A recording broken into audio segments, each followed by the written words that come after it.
Good afternoon, everyone. I'm Edmund DeVoe. I'm president of the New Jersey Cannabis Business Association, the state's first and largest trade association to help the state establish a responsible, sustainable, diverse, and profitable cannabis industry.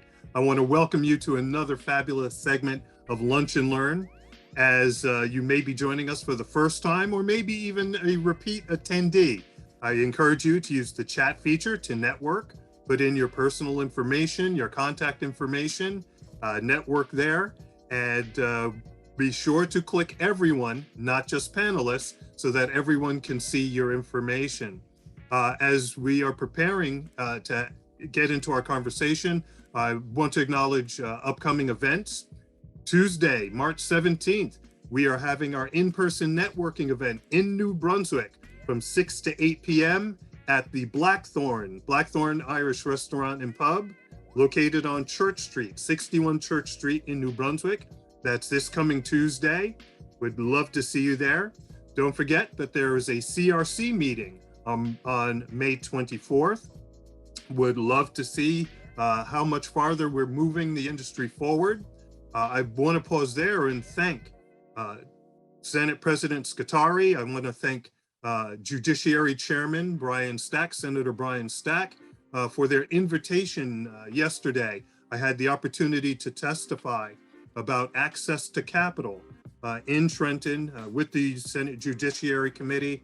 The other testimonies came from other great individuals from the advocacy community, people like Ken Walski, Leo Bridgewater, Bill Caruso. So these were people that were there, again, sharing their advocacy point of view for the industry. Again, Senate President Scutari, thank you. Chairman Stack, thank you for the invitation to be with you yesterday. You can find copies of my remarks, I believe, on our website. And if not, I know that some of the media outlets, in fact, did run at least excerpts of my comments. So we should put it on the website. So I think that's what we'll do. So that was great. I also want to thank our sponsors.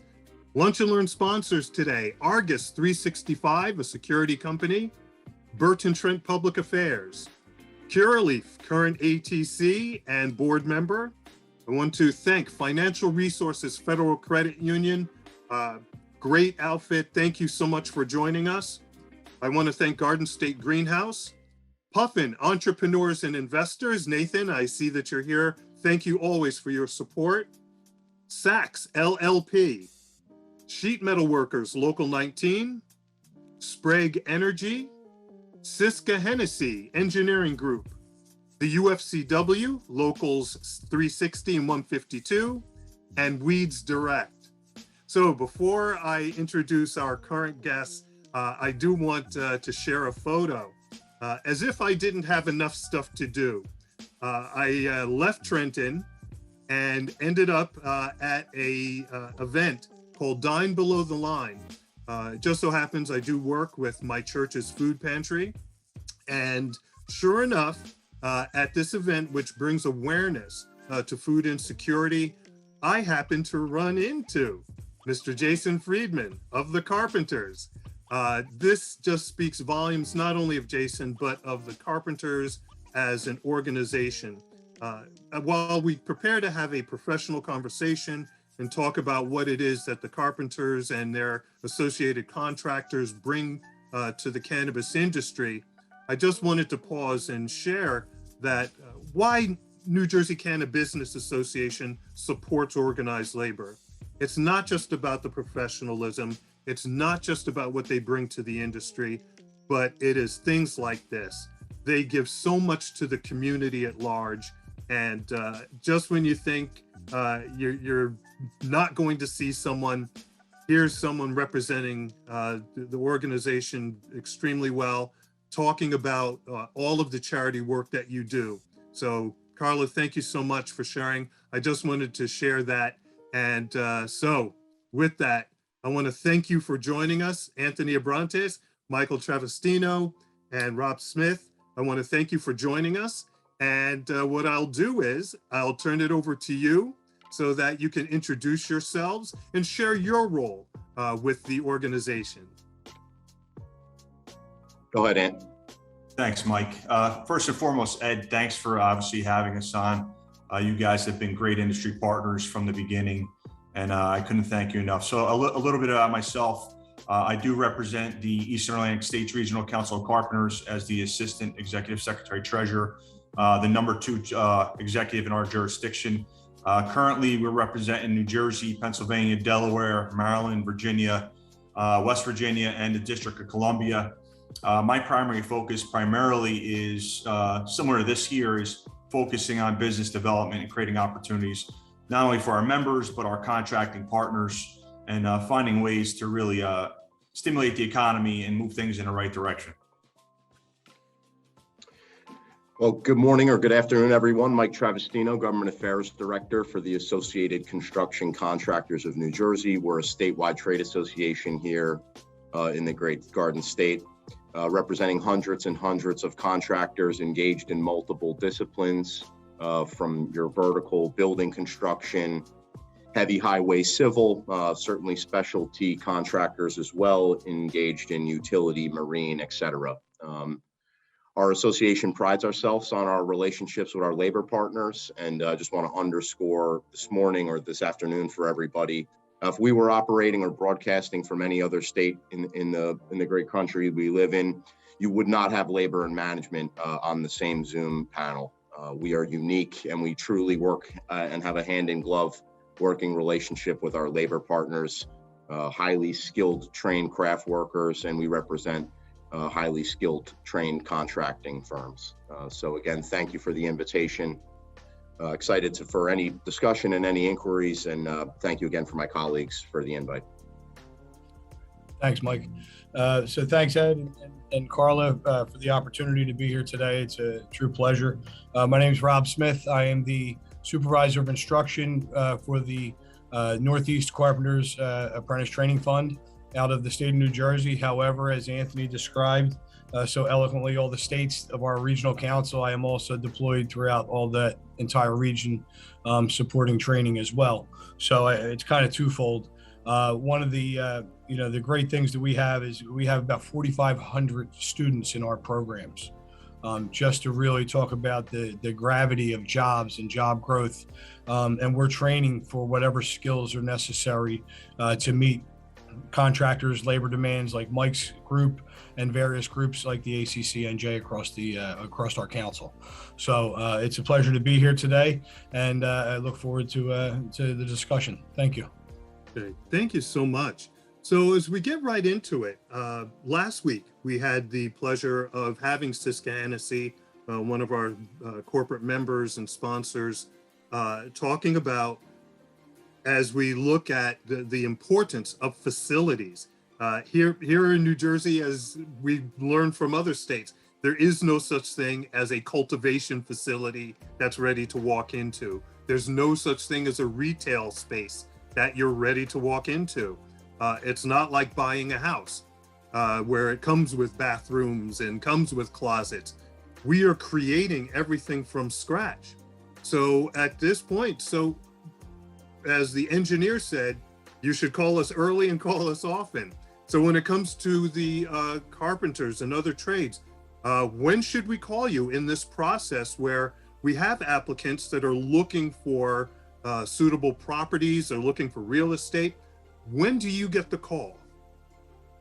So Ed, I'll kick it off because I think I need to lay the groundwork to kind of how we got here. I know for the carpenters and other trades and our contractors, we've been advocates from day one. Once we realized there was an emerging market in cannabis, not just in New Jersey, but some of our other states, we wanted to take advantage of that opportunity. Not every day do we see an opportunity where we can actually create opportunities like workforce development or jobs for our contractors. So one of the first things we did was lobby with our elected officials to make sure this actually moved forward. Once we got that through, and it's kind of bringing us to where we are today and some of the questions you're asking, we started talking directly to developers and investors on how we become better advocates in making things come to fruition. How do we get through the red tape to make these jobs happen a lot faster? And in addition to that, the reality is there was other reasons, and there's selfish reasons, right? We obviously want to see workforce development created in New Jersey. We want to make sure they're good paying jobs, and we want to make sure they're jobs in underserved, underrepresented communities that need opportunity. In addition to that, the contractor side of it, we want to make sure that local small businesses, veteran-owned businesses, minority women-owned businesses have an opportunity to take advantage of what's actually happening in the market.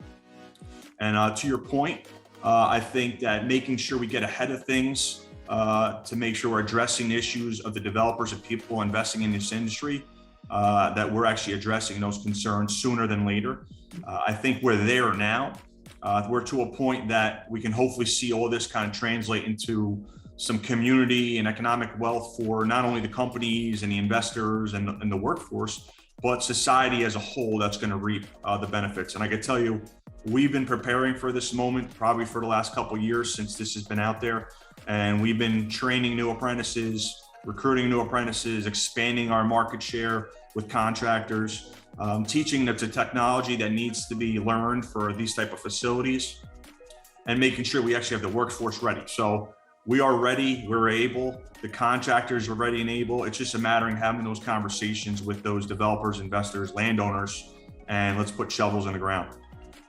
That's great. Thank you. Ed, let me just jump in here real quick. Anthony, as usual, hit the nail on the head, and a pun intended there. Let's just talk for a second and drill down on the scopes of work, because you really just identified, right, a myriad of different applications here, and where not only your association's membership, but, you know, to your point about your last panel or your last program and the developer community, we have a lot of innovative tools. Anthony and Rob representing the EAS carpenters, not only are they ready, willing, and able, they have tools available to make our contractors competitive. We recognize that there could be some public money ultimately, whether it's the CRC, EDA, different state agencies who will be promoting and/or rolling out future programs to enhance this industry. Let's just take two kind of quick segments, because you described, right, the recreational, facility itself where growing activity is going on, but there's also the retail aspect too. So if we're talking about a main street, if you will, or, even, off of a county highway or et cetera, an existing facility that could be repurposed, this trade right here, the carpenters, are most likely the best suited trade to retrofit an existing storefront, right? And in an efficient way, which is important. If we're talking more larger construction, bigger footprint, warehousing type of facility, again, no better trade to be speaking with or running down, business opportunity leads with that trade, the carpenters or our organization. And again, I want to underscore again the hand in glove working relationship, because again, the applications and the footprint of these facilities may differ. A retail setting is going to have completely different needs than a 50,000 square foot warehouse. But again, we have tools, and we could have some further conversations, after this panel with anybody who would like to explore those opportunities. And again, the tools that we have as an industry. But just again, want to kind of squarely put that away for folks on the other end of this webinar. We recognize that the needs for not only the developer community, but some of these businesses that want to get up off the ground, there's going to be no one size fits all. And again, to piggyback off ready, willing, and able to engage in those discussions, regardless of what that scope of work ultimately looks like. So Ed, if I could add to the conversation just to round this out, what we're talking about with our contractors, we're at the ready. We have a pre-apprenticeship program right now as we start to make those steps into the community, looking at that underserved population that Anthony talked about, that we have a pre-apprenticeship program that I'm looking to, create diversity and get the communities involved in registered apprenticeship. We have recently been awarded a PACE grant through the state of New Jersey. So we are for pre-apprenticeship growth. So we have an 18-month contract with the state of New Jersey for the PACE grant, and we'd be looking to take members of the community into our trade and put them to work on these facilities as we to really take people. And we've had a few experiences with the CART program, not just in New Jersey. It's relatively new in New Jersey. Started in Philadelphia back in 2017. It's now expanded to about 75 kids that are going through the CART program and being placed into an employment after they successfully complete. I was proud to say I was one of the first instructors of the program and one of the co-authors of the program in Philadelphia. And back in 2017, and our first graduates are coming through the program now as full journey persons, making full scale rate, not just apprentice rate. So it's a prideful thing for me. It's really made an impact on people, changing their life. I've gotten a phone call from a gentleman saying, hey, Rob, you got to tell me if I passed the test. I says, oh yeah, this is why, what's that? And he says, because it's going to change my life. And when you're making those type of impacts on people's lives, it really makes a difference. It makes what you do worthwhile. And I think that's some of the synergy that we share as a group. That's brilliant. And, this has been one of the challenges that I've taken on personally as we talk about how do you make money in this industry, right? Who's welcome in the industry? And so oftentimes, and my vice president, Dr. Marianne Bays, is on board. And, she can attest to this. She's on the webinar today.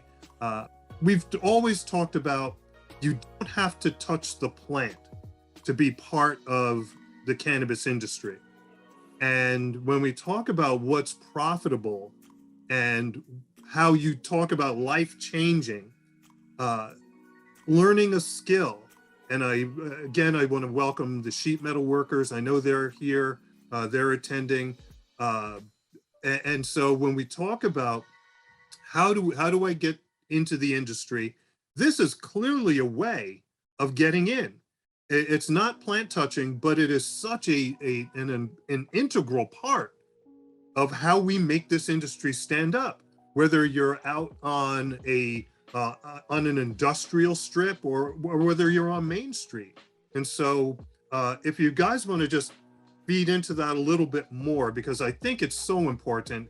So many of the people that will watch the webinar either today or in the future, I just want to encourage them, and as they are working with family members, as they're working with other members of their community, how we get the word out that you don't have to just touch the plant to be successful. You don't just have to touch the plant to be part of this industry. So, yeah, I can. You want to go, Anthony? Go ahead. Yeah, real quick. And I think, Ed, you nailed it on the head. The way we're looking at it is we're not going to limit ourselves to just one industry, one sector, right?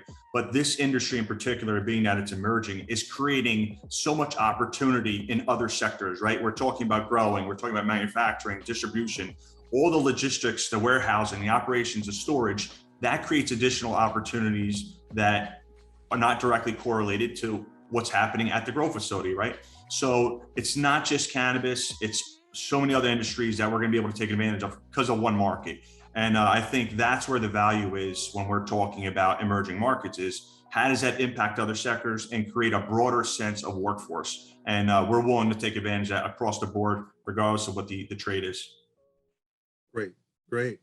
So let's jump into the supply chain, if you will. I'm getting ready for my application. So a couple of things I'm looking to do. One is, and I want you to address both, and you can decide who addresses it. One is the aspect of labor peace agreements. We've talked about how they're a part of the application, where as an applicant, as a future license holder in the cannabis industry, I am making an effort to say, I am not going to restrict access to or by organized labor. So labor peace agreement, important part of the application process, as well as being able to provide site plans or site schematics. How do I get to good contractors?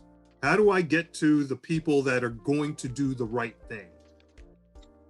Great question, Ed. And it's not necessarily one-stop shopping, but I think based on your last week's program, and you gave us, a little bit of education on that and how that ultimately went.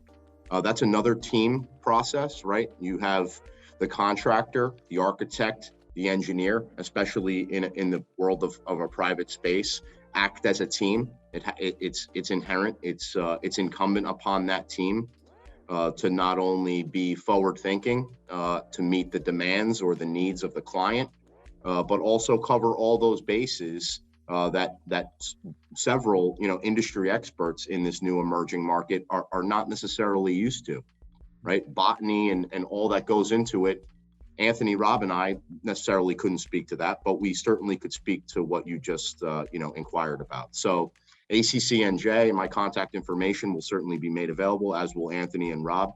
We talk regularly. It's about facilitating that conversation. Anthony's focus, as he rightly said, business development. So Ed, you have a lead. Let's just tack this out and offer up a real-time example. We end this Zoom call in 20 minutes. There's a lot of good feedback. You're getting some inquiries on, okay, we're interested. What do we do now? I think it's incumbent upon, right, the leadership that's on this Zoom representing labor and management to field that inquiry, talk amongst ourselves, and then ultimately build out what could be not necessarily a cherry-picked list, but here's ACCNJ's directory of mid-level contractors who are experts in interior systems and quick turnarounds for clients, again, with some of the tools that we can talk about on another day. If we're talking about, again, you used the word industrial, I think that's going to be fitting. That's certainly going to be a part of this new emerging market. And not only would a land use attorney make sense there, but also good relations with the contracting community and our labor partners, because we're certainly influential in some of those local and/or regional, if not state spaces. So again, not necessarily one-stop shopping, but you have some industry leaders that are certainly being attentive to this market. And again, I think it's a reoccurring theme. We're ready, willing, and able. Just also quickly, I saw in the chat, Anthony will back me up on this. You have 2 carpenter reps and a management rep here today, but certainly our brothers, sisters in labor from all hosts, not just the major civil trades, but right, our specialty trades as well, and signatory subcontractors will obviously play a vital role, from whether it's HVAC systems, security alarms, and the high voltage stuff, which is going to be a huge part of any cannabis business and/or footprint. So we'd be remiss if we didn't recognize our other labor partners associated with this event. Mike, I think that's a great point. What we're looking for is to create that industry awareness, right? The way we can create opportunities for our new apprentices. We're looking to grow as well as an organization. Nobody's looking to regress here and go back. So we're looking to grow as well. We've had a model of registered apprenticeship programs in the state of New Jersey for over 75 years almost now. So we have a track record of training the next generation of workers to be at the ready to service those mid-level contractors that Mike hit on. And we're looking to grow as all the other trades are as well. We work hand in glove, as far as the registered apprenticeship and training standards and programs. We all have that, and we like to support those responsible contractors. And Ed, just to touch on, you had mentioned the peace agreements and how that was kind of part of the application process. I know not only the carpenters, but across the board, there's 15 trades that actually, would be involved in construction. There's been peace agreements throughout the state of New Jersey. I know we've executed some, the village trades have executed some specific to developers, right? So, if you have a developer that's looking to go into a certain community, and usually there's several applications going in, we've partnered with each and every one of them to support the application, but also to sign that peace agreement so that when that project does come to fruition and they get to work, everyone knows what the expectations are. We know what the workforce needs are and workforce development. If there's community-based needs that we need to address, we're proactively addressing those. And it's been a pretty good partnership. And to Mike's point, to Rob's point, it's 15 different trade organizations that are trying to bring this all together. That's great. So changing gears a little bit, again, referring to our membership and those people that will eventually be part of the association at some point. Many of them, this is going to be the first time that they're even looking at things like leasing or acquiring a building. This will be the first time that maybe this is work beyond just home remodeling or home repairs. could you share from each of your perspectives some do's and don'ts as it relates to, hey, I'm going to pick up the phone. I'm thinking, I heard what Michael said. I'm going to call Mike and say, hey, I'm looking for a contractor. Or somebody's going to say, look, I'm not interested in being an apprentice, but if I want to keep this in the family, maybe I'm the applicant, but I want my little brother or my little sister to be part of an apprenticeship program so that they can help me along the way. But what are some do's and don'ts as people are considering reaching out to you probably for the first time? Well, Ed, kudos to you for having that thought on just, again, you know your association, and you certainly know the audience that's watching this broadcast today, but really appreciate the thought that, right, maybe you've made the statement, this isn't necessarily or doesn't have to be about physically touching the quote unquote plant. And this could be a workforce development issue that Anthony and Rob have certainly spoke to. On the do's and don'ts, one of Rob's last statements, he used a coined phrase, really important. We pride ourselves on it, not only Anthony and Rob and our association here, and that's the term responsible. You want responsible contractors here in the state. There are enough fly-by-nights. Anthony and Rob have to deal and navigate in 6 to 9 other different states and jurisdictions. We'd like to think that we're unique here in New Jersey, and ACCNJ, not just because I work here, we do represent the best and brightest. So you want to look for a responsible contractor. It doesn't necessarily mean you need to be a part of our fold, but you're going to look for some key elements here. And that is, at least I would list out for you guys, that would be past work performance. There is enough information out there on construction firms' websites that you could look at either prerequisites or past work experience. So if you're looking for an interior systems contractor, you don't necessarily need to look towards somebody who's building, mega projects, if you will. And I'm certainly not shrinking the basket of those who you should be looking at. But again, back to my point on my earlier comments, or right at the top here, identifying what your need is and the scope of work then leads you to that responsible contractor. But certainly past work history, prerequisites, there's enough important databases at the state level where you can kind of check and see whether contractor A, B, or C is in good standing with state agencies and state departments. That's usually a good indicator. There are a lot of contractors that operate exclusively in the private space. Anthony and Rob would be great kind of kick the tire gut checks on whether or not they are quote unquote responsible, or another coined phrase we use, good actors in the industry. So those are just some, I don't want to say necessarily do's and don'ts, but those are some flags. And some tools that your membership might have at their advantage to tap into, who's best suited for their project. And Ed, to kind of piggyback off what Mike said, outside of peace agreements, which really focus on the labor component, as a developer, you don't want to inherit the liability of bad practices based on your general contractor or subcontractor or multiple levels of subcontractors. So, there is language out there that we could provide, or anybody could provide, that talks about sustainability, protects you against liability, but also protects the job sites and creates good opportunity, whether they're union or non-union. That's been very effective in deterring those bad actors from getting into certain markets. So we'd be happy to share that with whoever's interested. One of the do's I would say, and this is extremely important to actually having construction move forward, and Mike and the contractors can really attest to this, is it's not always easy to navigate permitting process in New Jersey. So I would say reach out to a friend, a colleague, to build a rapport or relationship wherever you expect to build, so you can help expedite that process, because it could be challenging. And if I could add as well, what we look for, what you could be looking for when we talk about those responsible contractors. Part of our organization with the Registered Apprenticeship Program, we're made up of a joint committee that govern a board of trustees that govern our apprenticeship training funds. So it's contractors from Mike's group and other groups, or maybe even independent contractors or whatever, but we have contractors that are bought into training New Jersey's future.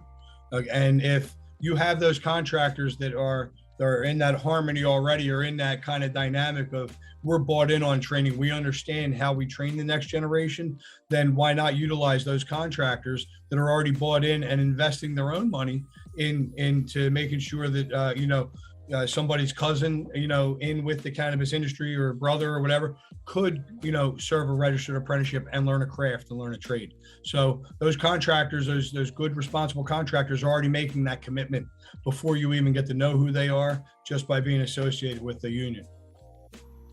Great. That's great feedback. And thank you so much for that. Kind of going down that road, everyone hates to read in the paper or hear on the news when you hear of accidents. God forbid that there's a fatality. The cost. What's the cost of not doing it right? So many times we think, well, maybe I'll cut this corner, I can come back to it. Some cases, there is no coming back, at least in my mind. So share your thoughts, even some real life scenarios, the cost of not doing it right. Hey, Mike, I'll go first, and then that way, about the training piece, so you can talk about the cost piece on the contractor side. Yeah, of course. But I think, Ed, to the point that, whether it's one of the 15 trades that I think in New Jersey probably represents over 150,000 craftspeople, men and women that went through an apprentice program, we're investing in those apprentices directly. That investment is not coming from the developers or the government, right? And part of that investment goes to ensure that we're creating not only the most productive, skilled, and qualified people in the industry, but they're doing it in a safe manner, right? Because safety matters, and obviously the liability to contractors and their ratings of performance matters. So for us, while there might be a premium to doing something union because you're getting a better craftsperson and you're doing good by the community and creating wealth, the reality is we're eliminating the burden and we're creating total value. And that's where I think the contractors see the benefit. Yeah, Anthony, Mike, can I jump in there real quick before you go? All right, just to piggyback off what Anthony's saying. So I'm an OSHA 500 instructor. I taught for 10 years and tried to convey, after being a shop steward or a foreman or a superintendent out in the field, the importance of the group that you train, to get them to know the importance of we want you to go home safe at the end of the day. Right. So that's at the precipice of everything that we do. We want our members, as a part of this organization, as a part of working for these contractors, and the contractors do as well. They want them to go home safe, number one, but they also want them to retire in 35 years with a good quality of life, right? We don't want you getting injured on a job or maimed on a job, God forbid, right? You want to make sure that people go home at the end of the day. And the cost of knocking on somebody's door, to me, is, is saying, hey, I'm sorry, your husband or wife is not coming home, your spouse isn't coming home today, or your son or daughter is not coming home today. That's a hell of a thing to bear. So we try to be proactive with our training methods and our relationships to make sure that doesn't happen. But thank you. I just wanted to add that. Sorry, Mike. No, you're good, Rob. I echo my brothers in labor's comments. They're not only spot on, but we use that regularly. A lot of us attend, apprenticeship graduation classes. That is a message that from day one of your apprenticeship to graduation day is hit home regularly, and that's everybody, labor and management, wants craft workers of all stripes to get back to their families safe at night. I will just take the cut corner piece and just dovetail it into something we were just previously talking about, Ed, and to Anthony's point earlier about permitting. There's an issue right there. There's where if you don't navigate local and or county government, and we all know that everyone is attuned and watching what the CRC does regularly, and will follow the letter of the law and the regulatory provisions that subsequently follow. But at the local and or county level, if you are not navigating land use ordinances, certificate of occupancy, responsible contractor provisions at local, at town, city, or county levels, and you run afoul of that, not only do you potentially delay your project, but you delay its viability and its potential success. So, from a get hip on ultimately what needs to be done from a permitting perspective, and don't cut corners there, but certainly do not cut corners for the safety of the men and women of the building trades. And certainly our contractors pride ourselves on keeping everyone safe. Thank you so much for that information. Again, when we talk about the newcomers to the industry, many are not just newcomers to the cannabis industry, they're newcomers to industry, period. So it's important as you're looking at your ledger that you're putting in your checklist. I need to speak with these professionals. I need to contact these organizations in order for me to get this right. So in the time we have remaining, I want to make sure that you put your information, your contact information in the chat feature for our guests. I want to just highlight a couple of the points that you made. So for example, the fact that cannabis buildings, your operational buildings, they're going to have to meet code, local, state, county code. We're going to need to, in fact, have you as part of this process early and often. Want to also highlight what you shared with respect to you're not just about opportunity in terms of just the cannabis industry. You are, in fact, opportunity for people and in fact can create life-changing opportunity. And we would be remiss if we were to be so selfish as to say that, oh, all we care about is if you're going into the cannabis industry. Shame on us if that's our conversation. We really have to look at, as I shared in my testimony yesterday to judiciary, we're talking about putting people in a race, a 100-yard dash, but they don't have cleats. They don't have starting blocks. They're 100 yards from the finish line. And by the way, the rest of the pack is already 50 yards in front. And so when we talk about life-changing and what's important, being part of an industry, being part of a professional association could, in fact, in and of itself be life-changing. So thank you for sharing that. So any last thoughts, any last things that you want us to take away with respect to who you are, why you're so important, and how we reach out to you and why we reach out to you? Ed, I'll go. And this is in really in broader terms. And I think not just this market, which we're calling emerging, but let's just overall as a society, right? So, you know, as we talk about union jobs, apprenticeship, creating wealth, creating opportunity, you know, giving people a good wage with benefits and the ability to retire, what most people don't realize is how that translates into other opportunity. And I'll take union pension funds, for example, whether you're public sector or private sector, and there's 15 different trades here. One of the things that people fail to forget, and this is because we're making a good living, is that those funds are reinvested in other markets, particularly cannabis or REITs or infrastructure or public-private partnerships. So when we're looking at creating good jobs that have retirement abilities, we're also creating wealth in other sectors that have nothing to do with that worker.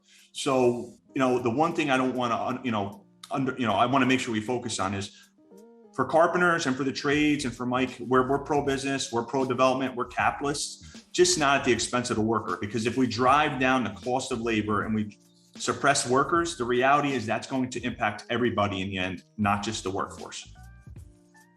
Okay. Tell you what, I'm going to interject here because I did see two questions that came up. I think would be important to address. One question: is it common for contractors to charge a fee for cost estimates based on review of architectural drawings or specs? And what's considered reasonable? Is it common for contractors to charge a fee for cost estimates?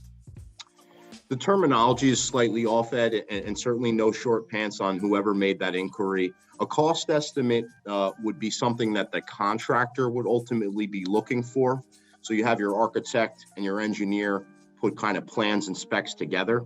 It would be the contractor looking for, from those design professionals what they see or view the ultimate cost is. There's some real basic, math, including cost per square foot. And back to one of my earlier statements, it really kind of depends on applicability or what the scope of work is for whether it's your association member or a developer on behalf of said association member. So as far as a contractor kind of charging a cannabis business association or a developer a fee to kind of review plans and specs, it would almost be you would invite the contractor to take a look at those plans and specs, and the cost estimate piece would be most likely something determined by the design professional, whether they're looking for a price quote, and that's ultimately the terminology, or what ultimately the individual looking on this inquiry is.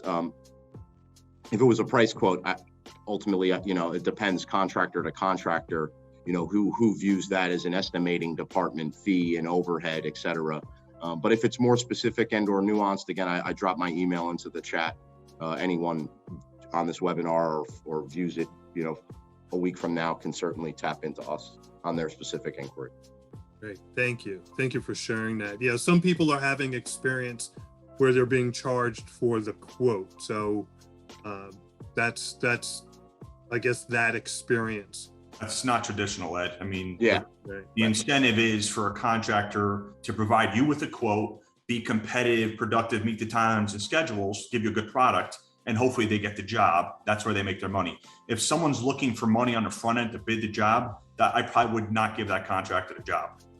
Great. I think that's the answer. That cuts to the chase. I echo Anthony's comments on that. All right. So here's another question, and I think I'll address it. Is it up to the contractor to make sure all requirements are met? Now, there's a difference between building or construction code and land use and zoning.